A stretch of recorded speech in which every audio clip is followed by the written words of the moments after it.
পবিত্র বিধানসভার পরিমাণ আরো উজ্জ্বলতর হবে বলে এই হাউসের একজন নবাগত হিসাবে আমি প্রত্যাশা করছি।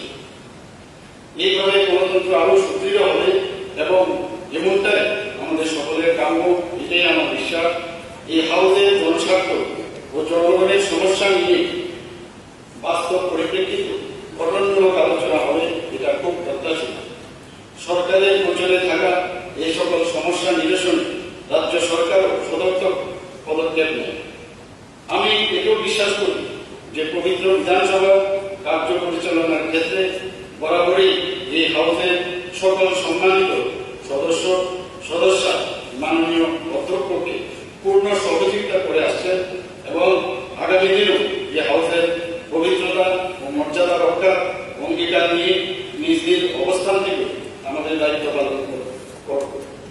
এই কটি কথা বলে হাউসের সকল মাননীয় সদস্যগণকে সাদরে আগাম শুভেচ্ছা আর অভিনন্দন জানিয়ে আমার কথা বলা শেষ করছি। নবাগত হিসাবে আমাকে সংসদে বক্তব্য রাখার সুযোগ দেওয়ার জন্য মাননীয় অধ্যক্ষের কাছে কৃতজ্ঞতা ব্যক্ত করছি। নমস্কার। মাননীয় সদস্য আমি বাবুর প্রশ্নের উত্তরটা দিয়েছি। আর যদি স্পেসিফিক থাকে আগে স্পেসিফিক নেওয়া আলোচনা করছি, তারপর আলোচনা করা হচ্ছে। স্পেসিফিক কোনো অ্যালিগেশন থাকলে স্পেসিফিক অ্যালিগেশনগুলি বা কেসেসগুলি আমাদের নিয়ে আসা, তারপরে আলোচনা করা। তাহলে আলোচনাগুলি জেনারেল হয়ে যায়, অন্ধকারে ছোড়ার মতো হয়ে যায়। আপনাদের কাছে আমার এই আবেদন থাকবে আপনাদের মাধ্যমে যে স্পেসিফিক কেসগুলো নিয়ে আসা।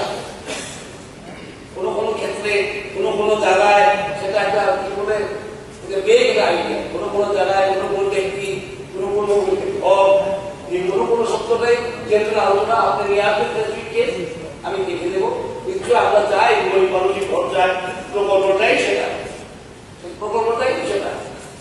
যেটা গরিব মানুষ যারা ঘর প্রাপ্য তারাই যেমন ঘর পায়, সুতরাং সেটাইগুলি লিস্ট করে আলোচনা নিয়ে আসবে কি করা যায় আমরা দেখবো। আর এটা জানিয়ে রেখে এটা কেন্দ্রীয় প্রকল্প, সুতরাং এটা রুলসটা আমরা বোঝাতে পারবো না। আমরা পুরোপুরি এর মধ্যে আমরা কি করতে পারবো যেন সঠিকভাবে এটা বন্টন হয়, সেটা আমরা নিশ্চয়ই করতে পারি। 2015 সালে এসএলপিসি মিটিংয়ে সিদ্ধান্ত নেওয়া হয়েছে যে প্রয়োজনীয় টাকা পাওয়ার সাপেক্ষে কুমারঘাট মহকুমার প্রাথমিক স্তরে লাইব্রেরি করার জন্য ঘর দেখা হয়। তবে প্রাথমিক লাইব্রেরি করার জন্য ঘরটি ছোট এমন পরিত্যক্ত জায়গায় অবস্থানে দপ্তর থেকে ওই লাইব্রেরি খোলার ছাড়পত্র দেওয়া হয়।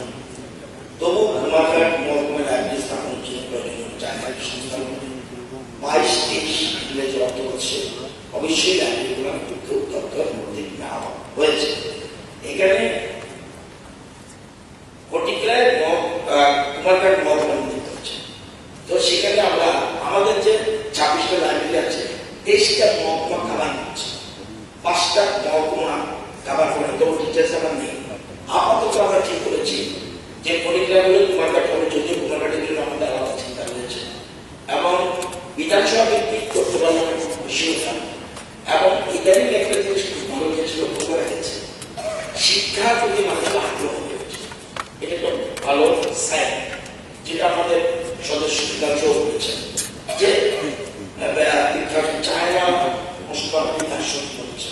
যদি 3 মাসের মধ্যে তুমি ফল চাও তাহলে লঙ্কা গাছ লাগাও, যদি তুমি 1 বছরের জন্য ফল চাও এর মধ্যে ফল চাও তাহলে তুমি ধান চাষ করো, এবং যে 10 বছরের জন্য তুমি 10 বছরের মধ্যে ফল চাও তাহলে তুমি গাছ লাগাও, আর 100 বছর বেনিফিট নিতে চাও দেন শিক্ষিত পারো।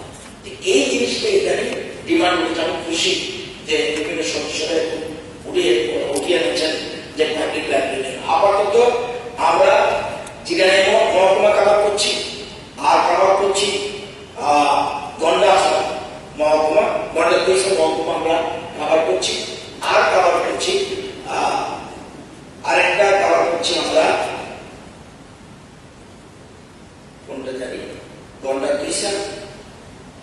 মাননীয় ডাইরেক্টর হায়ার কমিশন আছেন এখানে, আরেকটা আমরা 3টা ডিসিশন নিয়েছি, কুমারঘাট, চিরাইয়া, গন্ডাছড়া আপাতত করেছি। আর আমাদের 2টো বাকি থাকবে, অর সাবস্ক্রিপশন কাভার।